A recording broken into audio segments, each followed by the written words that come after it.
Доброго времени суток, уважаемые сталкеры! Вы на канале Nixon Play. Победителями в прошлом розыгрыше стали Улатар 21, Ноб, Камень в траве, Абасрамаха и Букашка. Поздравляю, призы я отправил на кладовщика кухни гурмана. Кому не повезло в этот раз, не расстраиваемся, ведь для вас у меня новый розыгрыш снова на целый набор горожанина. Для того, чтобы принять участие в розыгрыше, нужно обязательно подписаться на канал и написать комментарий, не менее 5 слов, в котором нужно указать свой игровой ник и сервер, на котором ты играешь. Данные указывай правильно. Итоги розыгрыша будут через неделю. Желаю всем удачи. Поступила, значит, просьба от подписчика снять видео о квестах, за которые можно получить награду в виде снаряжения и вооружения. Я думаю, тема для новичков довольно актуальна и интересна, ведь зелененькие сталкерята норовят как можно быстрее и жирнее одеться. Что ж, расскажу все, что я знаю, где и как сам добывал. Уважаемые знатоки, если что-то упустил, пишите в комментариях, мы с новичками будем вам очень признательны. Приятного аппетита всем, кто кушает. Первый свой ствол ты получишь на станции Лесной в подвале под водонапорной башней, ключ от который ты получишь у Ильича. В твоем распоряжении будет двухстволка ТОС-34 и наган. Далее, по прибытию в город Любич, ты познакомишься с Кислом. У него нужно будет пройти проверку, затем оружейник Серж даст тебе новенький ТТ. Ну а первый свой пистолет-пулемет ты сможешь получить здесь же, в городе Любич. Достаточно будет получить пропуск к штакету. Чтобы получить к нему пропуск, нужно выполнить 3 легких задания от Барыг или накопить 3000 репутации Барыг ДК. Советую выполнять 3 задания от Барыг ДК, так как это проще и быстрее. Как выполнишь эти легкие задания, иди в квадрат D23, проходи в бомбоубежище, говори со штакетом и забирай свой новенький Скорпион. Таким же легким способом можно получить и карабин СКС. Для этого нужно выполнить несколько квестов в городе Любич. Опрос свидетеля палки, проверка от Кислого во благо Любича и опасности дворов и переулков. Все эти квесты ты будешь выполнять по-любому, так как это самый быстрый способ выбраться из города в окрестности Любич. А вот когда уже выберешься через КПП в окрестности Любича, то беги забирать свой рюкзак у Юрки. Колобок можно забрать, выполнив 2 раза квест Юркин рюкзак. Для этого нужно выйти за периметр города Любич и зайти в гаражи возле стадиона, квадрат Е83. Поговоришь там с Юркой, сбегаешь 2 раза до холодильника и обратно и получишь свой рюкзак. Бесплатно, между прочим.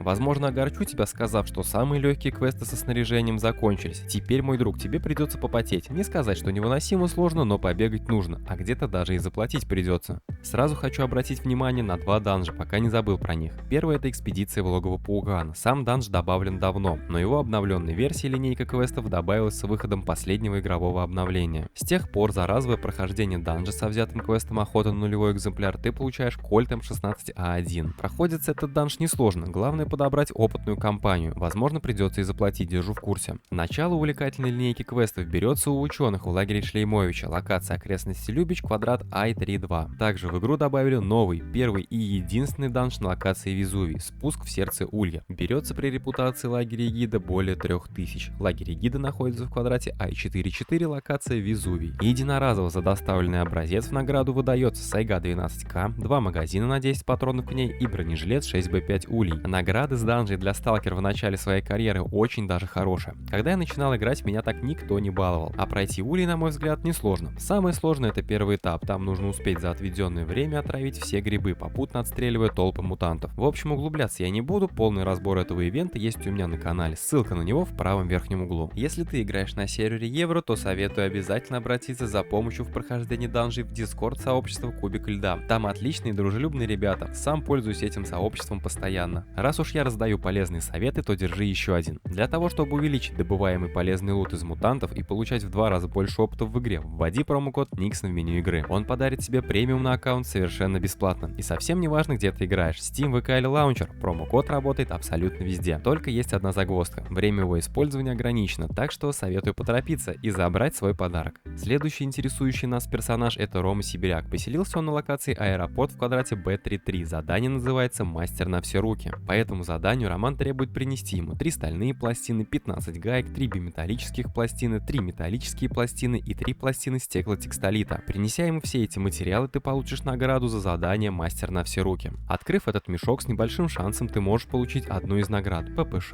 КСУ, Мосберг, АК-74М, АКМ или ТОС-34 обрез, ну или наборы для чистки оружия, мне именно они и выпали. Квест многоразовый, выполняется раз в 23 часа, так что можешь пытать свою удачу до тех пор, пока карман не опустеет. ТОС-34 обрез можно получить еще одним, но уже 100% способом. Нужно всего лишь выполнить квест Лешич лечебный отвар. Сам Лешич сидит в домике на локации Караван, квадрат R72. Принесешь ему все, что он требует, и отправишься на аэропорт к Роме Сибиряку. Отдашь Роме ТОС-34, взамен получишь получишь его обрезанную версию. На локации Везувий можно получить еще два автомата. Первый — это АКС-74, получишь ты его за квест «Знак Великой Матери». В процессе выполнения задания «Последние испытания». Эта линейка квестов относится к группе Ковчег, а значит, если выберешь их, то торговля с Вани Адом будет для тебя закрыта навсегда. С одного персонажа торговать с двумя фракциями у тебя не получится, так что учитывай это заранее. Второй автомат — это широко известная нагибалка мобов МП5А2. Ее ты получишь, если выполнишь линейку квестов у Хмыря. Сидит он на локации Везувий, квадрат I9-1 в подвале бывшего завода ЛВЗ. Последний квест, за который Хмырь вознаградит тебя МП5, будет называться Хмырь-изобретатель. Принесешь ему все, что он требует, и получишь заслуженный пистолет-пулемет.